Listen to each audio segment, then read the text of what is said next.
Thank you, Pastor Jacob. Let's stand to honor the reading of God's Word today. You were ahead. I appreciate that, though. I thought you were just giving me a standing ovation. I don't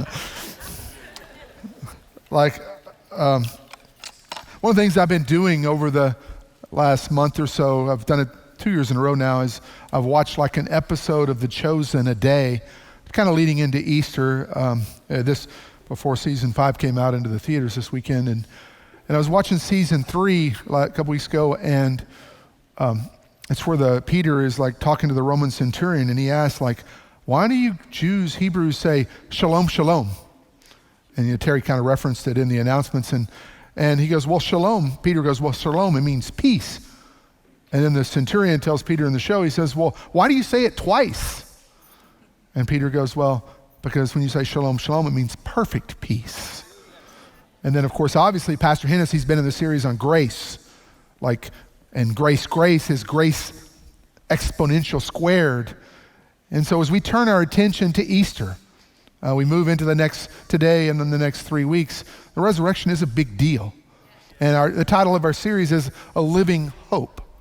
And so maybe I'm the prequel or the trailer today, I don't know, but the Hope would be our theme right now. I don't know what that means in the math. I didn't work it out like Pastor Hennessy did, but hope is my phrase today. Here we go, Ezekiel 37.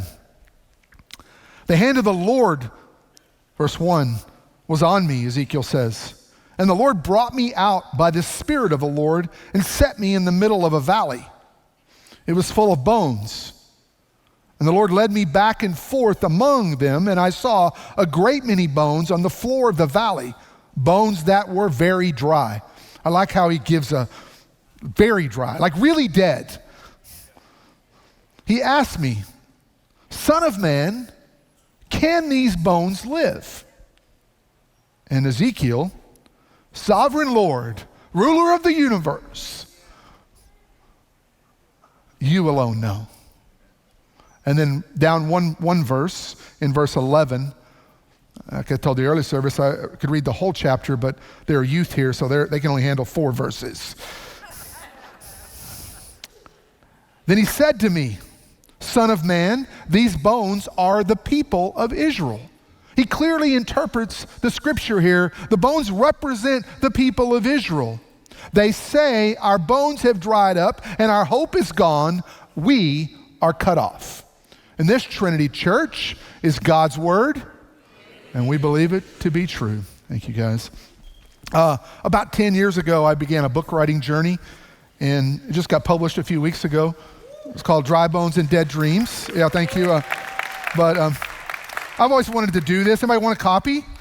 Oh, right here, Terrence was first. He's got it in the first service. So I may never do that again after this service, but Pastor's gone, so hey, what can I say? But the Lord did speak to me about this last night because it's like buying a used car sale, used car with, when you publish a book, everybody comes out of, if you do this, pay this, we'll get you, it's just everywhere they're trying to, so it costs money to do it. And so hopefully my goal would be, my mom can't buy enough copies for me to break even. So we're still be able to at least break even on it, the money we put into it. But the Lord spoke to me this week. One of our coaches, intercessors on the Uganda trip called me and said that they're not able to come. Just don't have the resources this year because of the financial thing that's hit her and her husband over the last few months. And I just said, so you know what? Don't worry about it. We've got you. We'll cover this. And as I was saying that, I was going, we really don't have the money. I can't cover it. But I just stepped out in faith, and then I got the idea that every book sale today, or if you want to do something above that, out at the table after the service, will go toward this individual, one of our coaches, intercessors. I can't really go without the intercession that she brings to us. So everything that you give today will go directly toward her trip for Uganda. So as far as a book sale, so I appreciate that. That's my little plug on Uganda. How did this begin in my heart? 10 years ago, my father-in-law was diagnosed with mesothelioma. Cancer, it's really devastating. You get it from asbestos when you're younger in a location, and then one day it just pops up, and it's not anything you can do chemo for. It's not anything you can do radiation for. It's just a death sentence.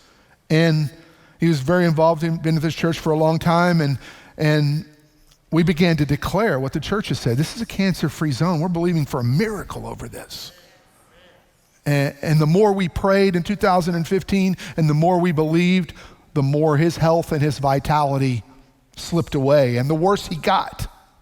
But man, he was crazy. His faith was strong. I mean, he actually did the worship. He would, on the computer back there, he would do the worship songs and he'd put them up and sing worship. He would do that. He would beat Pastor Hennessy to the office on Sunday morning and make him coffee. He was kind of like an armor bearer. And even though he's having to carry oxygen around near the end, he's still in the house of the Lord, still working on his business in his office every day. And anytime the church doors opened, he was there. And a few days before Thanksgiving, he passed away on Thanksgiving morning of 2015. I went into his office where he was working, and we talked about sports and presidential primary politics and, how much he believed God was going to heal his body. It was difficult to look at him. I mean, he had slipped away to where he was just 85 pounds. And I'm asking the question to myself, what has happened to this man who had such Energizer bunny spirit that could move like a little water bug so fast, and he just never stopped. But that energy was gone in his physical body, not in his spirit. And I knew instinctively in that moment that he was a dead man walking. And I heard the Lord speak to my spirit. He said, Tim, can these bones live? And what was he asking me? Do you really believe I am the resurrection and the life? And that's the theme of the next few weeks, resurrection. Resurrection starts with our Living Hope trilogy next week, and it means literally in the Latin to rise again. And the Hebrew says to rise up, to stand up. The Greek says to rise again, to stand up again, literally to be raised from the dead. And even though my father-in-law went to be with the Lord on that Thanksgiving morning, all of our outward prayers for this earth went unanswered. Because of the resurrection power, we're celebrating his funeral that day, and it was literally, this place was probably 800-900 people in this place that day, and the joy, because we believed in a resurrection, that this little temporary moment of absence, we're going to see him again on the other side. It's not just something we say when someone dies. So think about what Ezekiel is looking at. He's looking at the Valley of Bones. I mean, he knew the stories about the splendor of Israel, about the King Saul, King David, and King Solomon. And he knew that the history of Israel, that they'd gotten into a civil war, a brother against brother, and they had divided. And he knew that the northern kingdom, Israel, had been defeated 150 years earlier. And he also, as he's looking at the bones, he's looking back at a 20-year period in his own life where Judah had been destroyed by the Babylonians in 3 separate sieges. The last one where they put in a siege all around the city for 18 months, in which they literally starved the people of Jerusalem to death. Jeremiah will describe it in his Lamentations as women would literally eat their own children in order to survive the starvation. The city had been destroyed.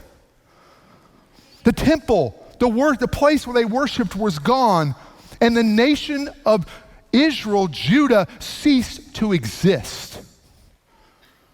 And so 1 year later, God takes him into the valley and says, can these bones live?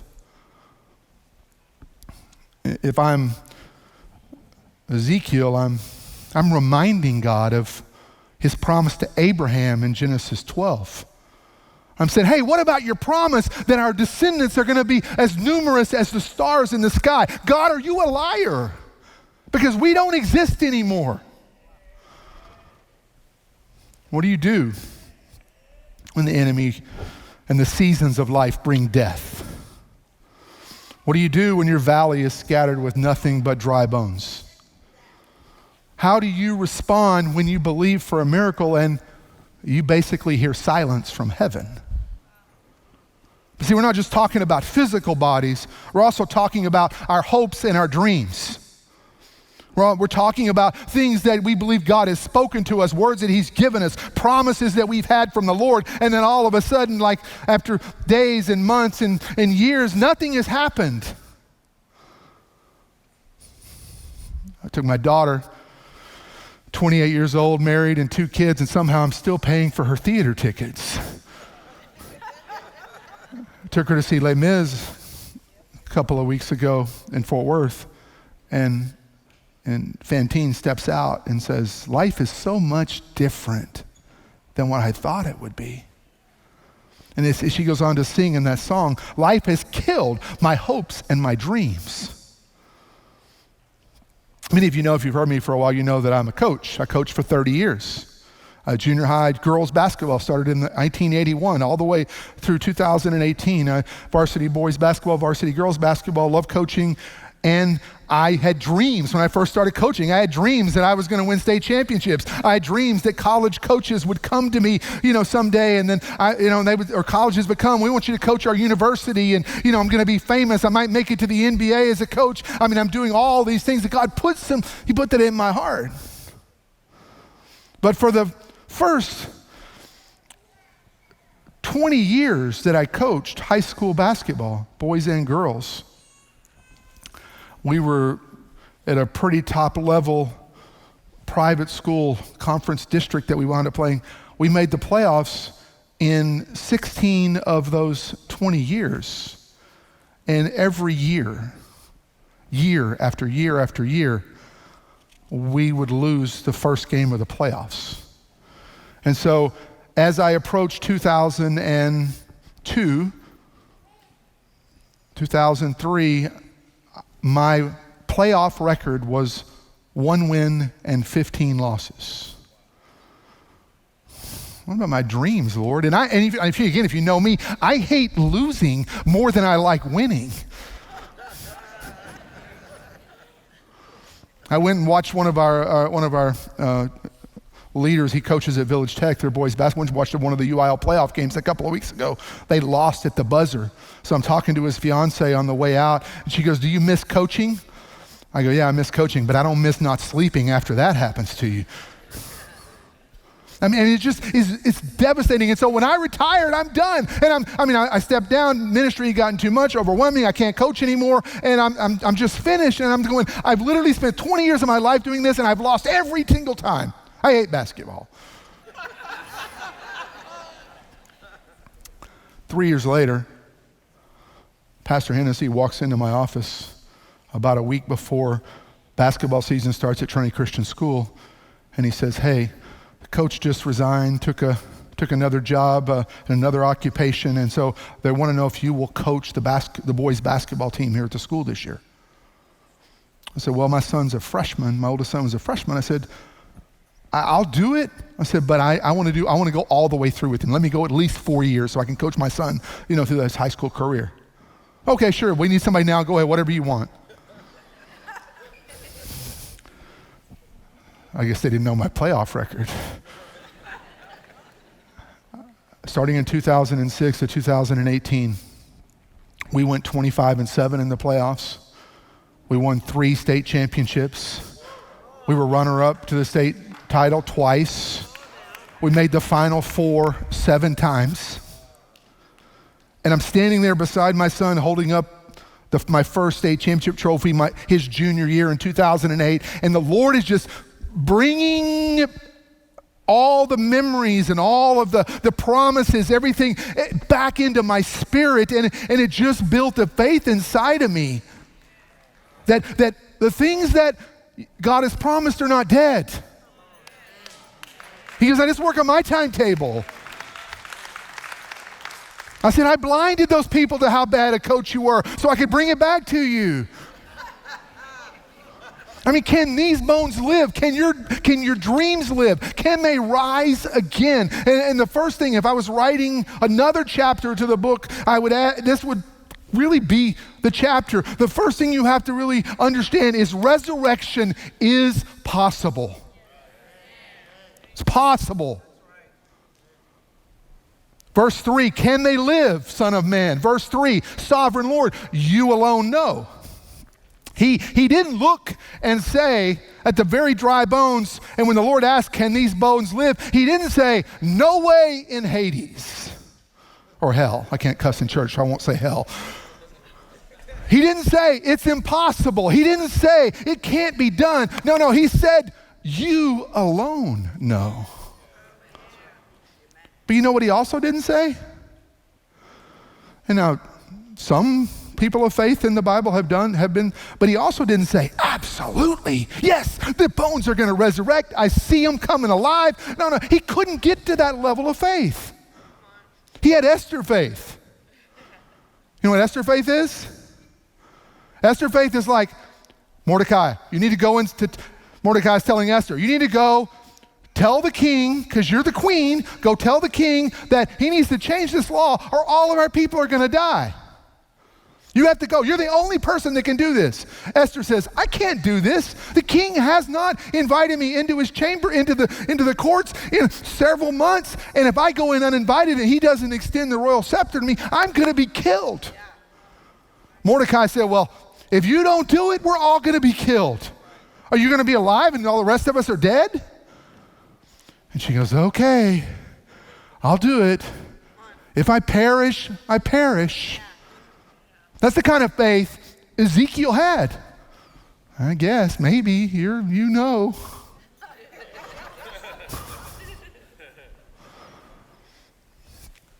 Look, God wasn't asking Ezekiel to walk or speak with super faith. He was just asking him to consider the possibility of a resurrection. I mean, there's this guy back in the 1930s. His name was Jack. He was 16 years old. He had a dream.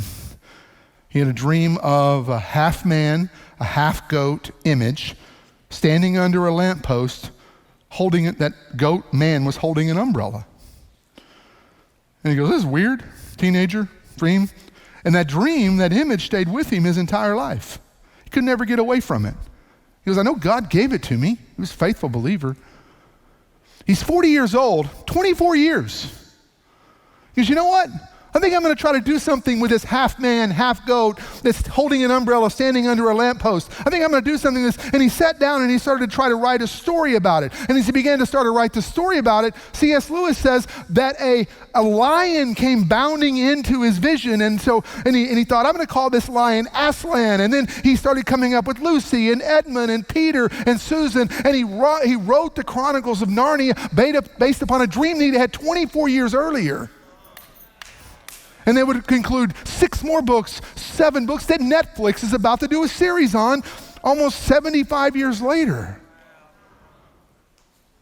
100 million copies in 47 languages about a picture of who Jesus is and what he does in our lives.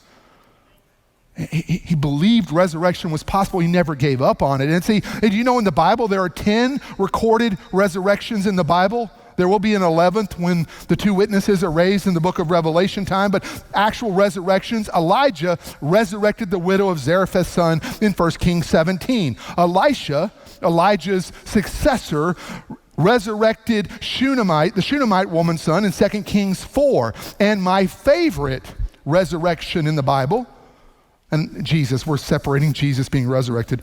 Okay, my favorite resurrection story in the Bible, other than Jesus, is the guy who was dead in 2 Kings 13, and his friends and his family, they were carrying him to get him buried, and as they were getting ready to bury him, some Moabite raiders come and attack them to steal all the stuff, and so they don't care about the dead guy anymore, they only care about themselves, so they just throw the dead guy into Elisha's tomb. And when the dead guy who's tossed aside by his friends and family, when he hits Elisha's tomb and he lands on Elisha's bones, he comes to life. Man, he won the lottery that day. Jesus raises the widow of Nain's son in Luke chapter 7. Jesus raises Jairus' daughter in Luke chapter 8. Jesus raises Lazarus from the dead in John chapter 11. And then my second favorite resurrection in the Bible is Matthew 27. Jesus is crucified. He dies. The temple is torn in two. Everything goes dark. I mean, and it's crazy time. The earthquake happens and dead people in the cemeteries start coming up out of the tomb and walking around into the city and telling people, hey, I'm alive. Can you imagine Aunt Jenny, who's been dead 20 years, and you went to her funeral, and all of a sudden you get a knock on the door, and she goes, hey, Timmy, I'm home.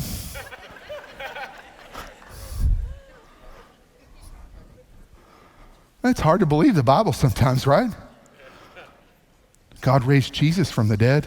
All four Gospels obviously record that. Peter raises Tabitha from the dead in Acts chapter 9. And then my third favorite resurrection story is Paul, who's speaking to the church at Ephesus right before he's going to head to Jerusalem and begin his journey of his own execution.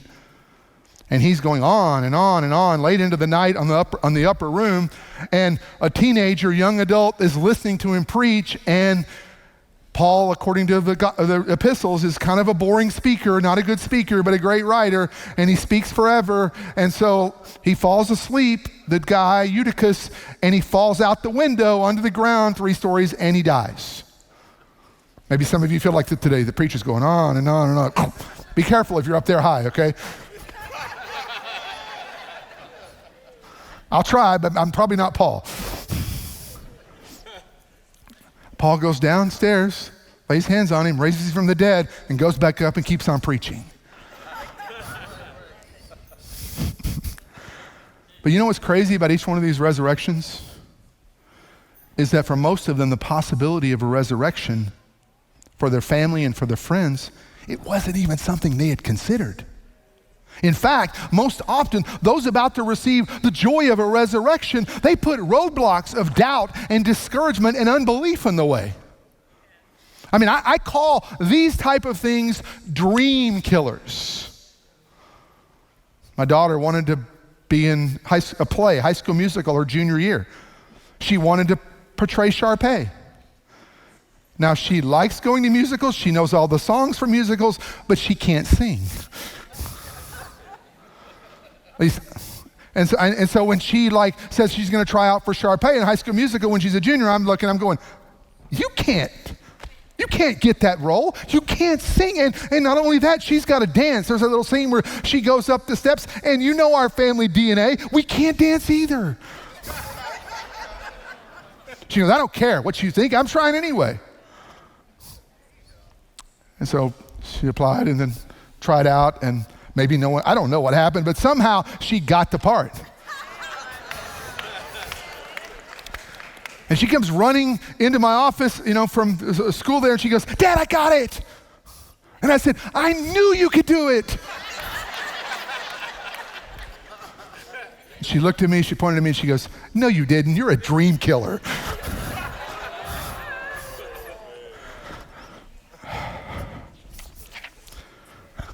Look, I don't have time to go through all 10, but I'll give you a couple. Some of the roadblocks here. The first one that automatically steps in the way for so many people in believing for a resurrection in your dreams or your life is guilt, shame. I'm not worthy. Elijah is called in 1 Kings 17 to go to a woman in Zarephath in Sidon, Jezebel's hometown. He's running from Jezebel and Ahab because he has proclaimed that there's going to be a famine in the land. There's going to be no rain except when God decides there's going to be rain. He goes to the widow. She's poor. She's about to have her last meal and die with her son. And Elijah says, hey, like any pastor, hey, I know you only have one meal left, but give it to me instead. And so she does. She gives Elijah her last meal for her son that they were going to go eat and die. And yet God provides miraculously, and they get unlimited supply of oil and flour every time throughout the entire famine. It's like going to your refrigerator, no matter how many times you cook, prepare a meal, and there's still the same food in there. You've never been to the store. Just keeps showing up. But sometime later, verse 17, the son became ill. And he got worse and worse, and he stopped breathing. In verse 18, the woman goes to Elijah. And keep in mind, she would already be dead if it wasn't for Elijah. Her son would already be dead if it wasn't for Elijah. And she says, what do you have against me, man of God? Did you come to remind me of my sin and to kill my son?" See, she didn't believe she was worthy of a resurrection, and she did not believe she was worthy of a prosperous, joy-filled life. Her sin haunted her. I was telling the early service, whenever I pray for someone here at the altar, so many times, and they've responded and they a miracle, but I can see in their eyes and their demeanor that there's a part of them and it's like going, "I'm not worthy. You don't know what I've done." They're not telling me that, but I can sense it. Whenever I begin to feel that, I begin to say, "The Lord is faithful and just to forgive you of your sins and to cleanse you from all unrighteousness." It doesn't matter what you've done. God is not consulting your past to determine what your future is going to be. You've got to birth resurrection back into their hope and into their spirit. You got to let them believe it's possible that they can come out of this. And the second thing here that gets into people, like when a resurrection is offered, is despair. The Shunammite woman for Elisha, she's providing for his ministry. He prophesies that she's going to have a son, and she says, "Oh, no, I don't want anything. I don't need anything," because don't do that. Look at verse 16 of 2 Kings 4. She says, "Please, man of God, don't mislead your servant." I mean, don't give me a promise that's not going to happen, is what she's saying. I believed my whole life. I'm older. I don't have a child. Don't put something into my spirit that's not going to happen. She rejected the idea of a resurrection for her womb. But she became pregnant anyway, and her son was born. He grew up, probably a toddler. He goes out into the field to kind of hang out with his dad for a minute. He gets a headache in his head. He goes inside. He lays on his mother's lap, and he dies.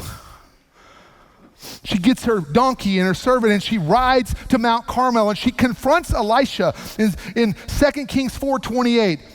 "Did I ask you for a son?"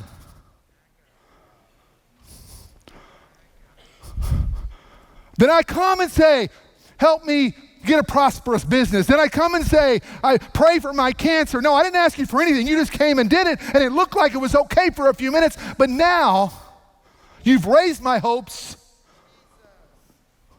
Didn't I tell you don't raise my hopes, is what she says. There's despair, false hope. So many people are dealing with it. I don't want to believe because I don't want to get hurt. Early service. One of my players who came to me in 2014 as a junior, his dad comes to me and said, "Hey, my son's transferring from Mansfield. Can you look at him, see if he can, be a part of the basketball team? He's going to play football too." I said, "Sure, we'll try him out." So he came out, practiced with us, and man, he's good. He's really good. "We'll make room for your son, whatever you want." "Yes, we'll make room for him." And quickly realized that his son had a hot temper, worked hard, good athlete, great player. But boy, sometimes in the middle of practice, he would just stop and just lay down in the middle of the floor, and you couldn't move him. It's the craziest thing I've ever seen. Just literally, we're trying to run a practice thing. He just lays down. "John, get up." I had to kind of practice around him. He's too good to kick off the team. And every other part he was great. And then his senior year, we're getting ready for our last district or tournament game before the district, big district game, and if you get kicked out of the game, you can't play the next game. So he's mouthing at the refs. He gets a technical foul. We're down in Austin, and he late in the fourth quarter, he starts mouthing again. He starts getting angry because, John is adopted. John was given up by his birth mom, who was a drug addict, prostitute, so many horrible things. His adoptive parents took him in, and he always dealt with generational things. And so he's mouthing at the refs, and I, in a moment of stupidity, I go up behind him and I grab him and I put my hand over his mouth and I pull him off the court, pull him out behind the bench, and I pull him into the hallway in front of the concession stand and let my other coaches coach the last couple minutes of the game. Because I can't lose John for the district game. And I finally let him go, and he's struggling, and he turned around, he goes, Coach, he goes, if that was anyone else, I would have killed you. I mean, we won just 2 state championships together. And God began to put a seed in his life. But man, he had some rough friends that in the last decade have really gone in some really dark places, and he somehow went to play college football, got his degree in playing in Germany, professional football the last 2 years. And 6 weeks ago, he walked back into our house.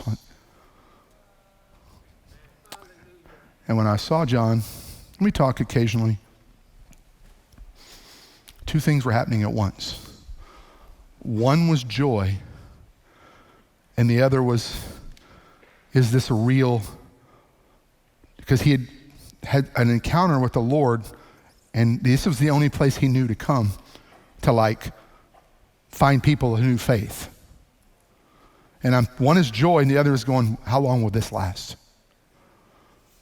Because I'm thinking to myself in the natural, I mean, he's coming by himself. He's 27 years old. He's an elite athlete. He's handsome. He's got all these things pulling on him from all over the place. I know his mom, his birth mom, just passed away in California about 4 weeks ago. He had to go be there with her. Both of his adoptive parents, who were men and women of faith and in the ministry, are both now in marital crisis. And so everything in his world is breaking apart except the faith that he's found. And I'm going, I don't know that it can last. I'm not saying that out loud, but that's what's inside my spirit. And then Sunday night, Reggie's preaching. And of course, Reggie, adopted, it's Reggie Dabb's whole story. And John comes. He's coming early service by himself. He's coming to men's ministry by himself. He's standing right here, and there's an encounter, and he's filled with the Holy Spirit. I can see him shaking, and all of a sudden I began to feel that. I go, no, I cast off the dream killer of despair, and this man is going to be called. God's going to speak over his life. He's going to do everything that's been prophesied over him. You can't be afraid to hope. You can't be afraid to believe in the possibility of a resurrection, and a resurrection that will last. Don't let fear paralyze you. And I know Jake will probably hit that in the next couple of weeks. And then one more thing on the resurrection possibility to overcome that I'll just share is time. Oh, it's been too long. I've been believing for a long time. Lazarus got sick. The one who Jesus loved in John chapter 11. Jesus receives the report, Lazarus is sick, come now. You ever done that? Jesus, I pray with someone at the altar, financial thing. If it doesn't happen by 12 o'clock tomorrow, they lose everything. First service, they lose everything. And they're here, Jesus, come now.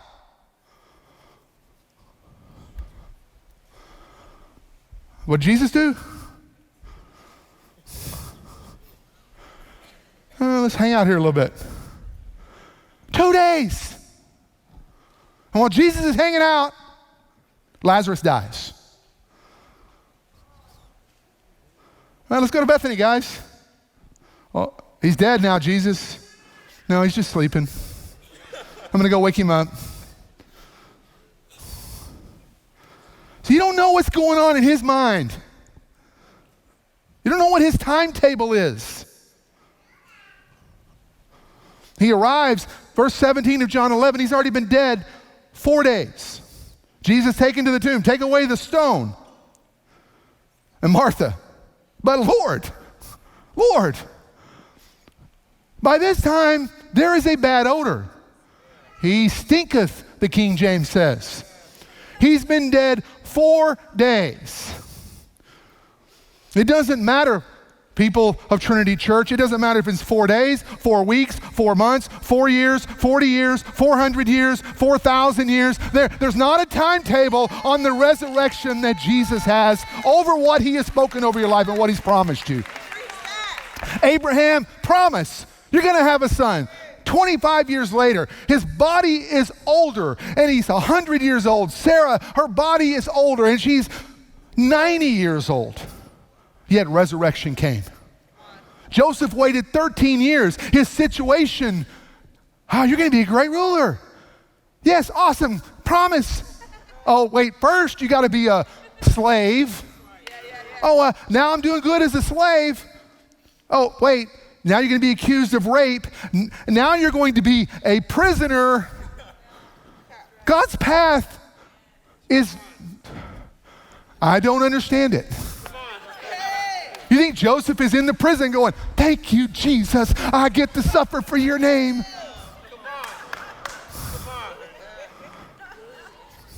Yet his resurrection came. One moment, morning, same guy, afternoon. He's the second most powerful man in the world. Israel's dead and buried. Ezekiel is looking at the bones going, God, you've lost your mind. No nation comes back to life. Go find me one in history where a nation has been dead and buried and has come back to life. Resurrection is possible, people.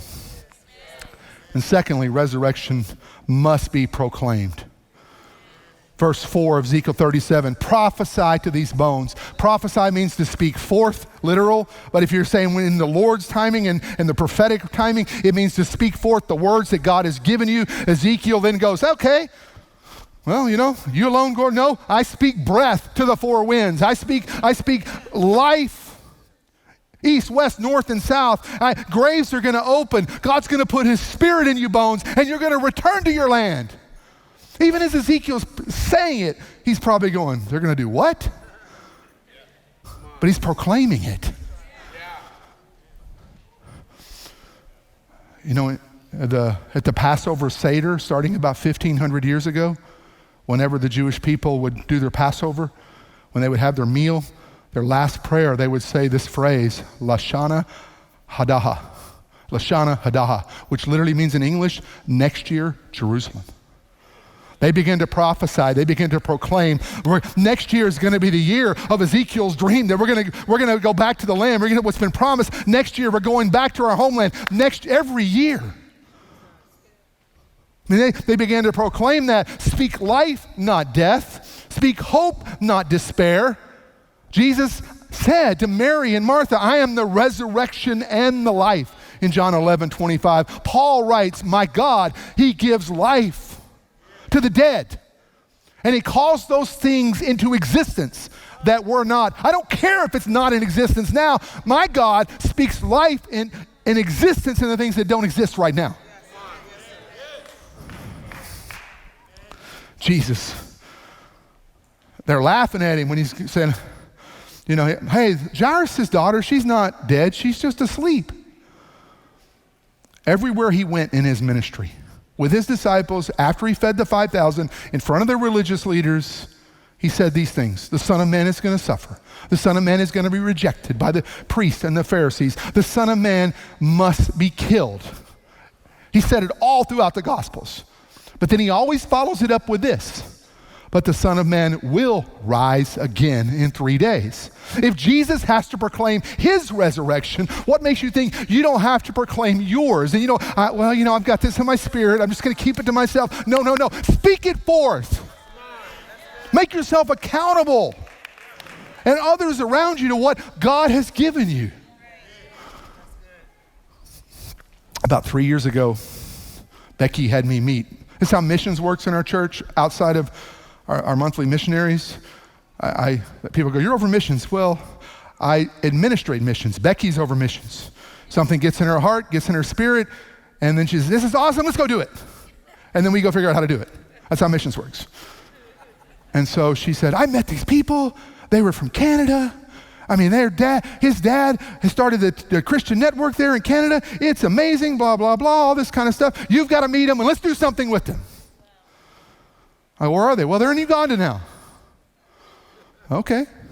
I'll meet with them. And they've come from Canada, and they got this vision and this dream about northern Uganda where it's really poor, where the Civil War was, and there's no electricity, there's no water. They want to do all these great things, and I'm listening to the guy and the wife, and I'm sitting out here in the coffee bar area, and I'm going, these people are nuts. We can't do this. But Becky said we have to. Okay, I said, Becky, we're going to take a small team. We're going to go check it out. If it's really something good, we'll figure it out. So we get out there, and the first time we're there, small prayer team. I don't know if you got that picture, Randy. Give it up. There it is. And he's got like 70 acres out there, and he says, this is what we have, this playground. I go, well, that's nice, but like, I got that that's not that, what? And then he starts like walking around. This is going to be here. This is going to be here. This is going to be here. This is going to be Kids City. These are going to be the basketball courts. This is going to be the soccer. This is where they're going to have the amphitheater. This is where we're going to have thousands of women like in a women's conference, and we're going to do all these. And this guy's lost his mind. This is the word that kept coming into my mind. Now I've been twice more since then, and he just sent me a video this week. And I made a couple of photo clips. This is the basketball court. That's where we were last year. And go to the other one. This is Kid City. These aren't AI. This is actual real. We're actually going to have a women's conference this year of 2,000 to 3,000 women that are there. I mean, literally, I'm like going. And because he had this vision and this dream that had died, because if you hear the story about what happened to them in Canada, their ministry was over. They lost everything to scandal. God resurrected it.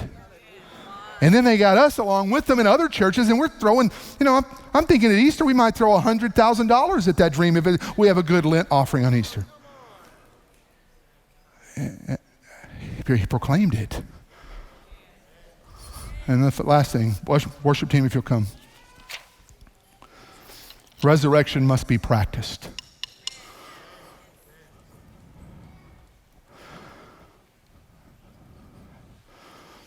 The basketball coach, one year we're getting into the playoffs. I had my team. I said, let's into practice our last day. We're gonna get a ladder out. We're gonna cut down the nets. I said, why don't we do that? I said, well, because after every state championship or every national championship, the team always gets up on a ladder and they cut down the nets. So we're gonna practice cutting down the net, so after we win the state championship, we'll know how to do what we're believing for.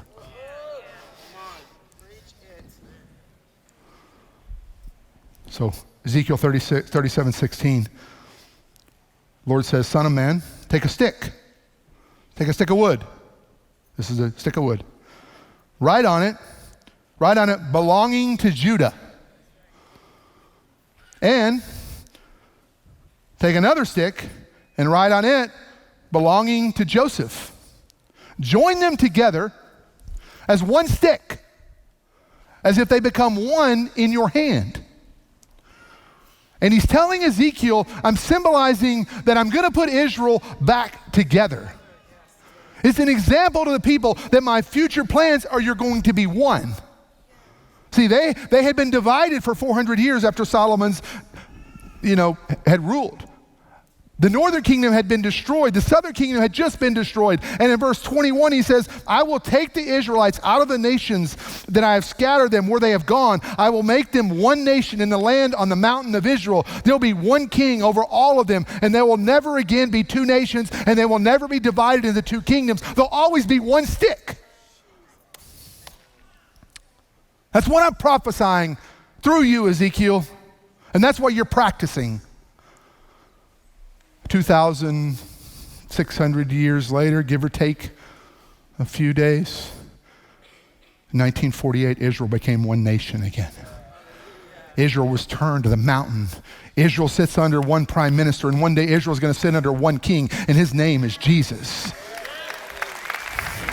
I'm gonna go in 2 months and walk the footsteps of Jesus and the disciples and the Old Testament heroes in Israel in June. And it's going to be, every time I walk, I'm going to be thinking about this once was a dry bone where it was a nation that the Lord said, I'm going to resurrect it. And anybody who looked at it would have said no.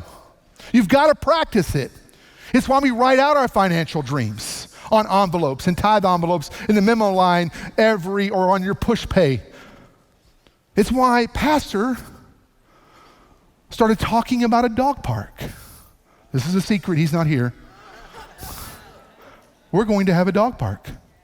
It's going to be right out there on the other side of the parking lot, 3.5 acres behind that little parking lot right there. I mean, the first time he started proclaiming it about 2 years ago in the board meetings, every elder and the 3 or 4 executives that sit on the board meetings, we all rolled our eyes. Nobody wants a dog park. There's only 2 people in the church that even love dogs, and one of them's you. Just kidding. But man, he talked about it. And then he started going all over the Metroplex. He's visited every dog park in the Metroplex. He's practicing it. And now, the city has approved it, and the city's going to pay for it. We're going to have one of the state-of-the-art premier dog parks in all of Dallas County. And I truly believe it's all because one person started proclaiming it, started practicing it. You need to get the guest room ready for your prodigal. Practice. I'm running out of time. I don't know if you guys are about ready, but my middle son, David, when he was in college about 10 years ago, actually, it was a time of Michelle's dad being sick, and he got into a relationship that for him was very unhealthy. Began to affect his school, began to affect, his relationship with us. She didn't want to be around us, so we never saw him. We never saw her. And they got more serious, and, he did really poorly in a semester. And so Michelle, my wife, she had just seen the movie The War Room. Like it's where the husband and the wife and having trouble, and the wife goes into her little closet and has all these scriptures, and she puts them all over the closet of the room and praying for the deliverance and the miracle. And so she goes, "This is a great idea." Says she doesn't go into the except she doesn't go into the closet because David's at school, but he's home on the weekends. So she goes into his room. She begins to put the scriptures and the prophetic claims all over the walls. All over his bed. She's taping notes, to his pillow. David, hear the word of the Lord. And there's all these things that are there. He gets home that first weekend. He goes, "Mom," he goes, "all this stuff is supposed to be in the closet. I'm not supposed to see it."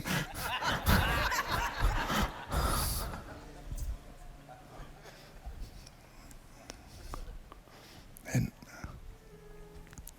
how kids are in relationships. You can't. Once they're in the middle of it as young adults, you're at the mercy of their decisions and the Lord. And the Lord gave favor. They separated. And man, now he's married to a woman. They're in the ministry together, serving the Lord together. And I saw what was dead. I saw my wife proclaim it. I saw her practice it. And I saw resurrection.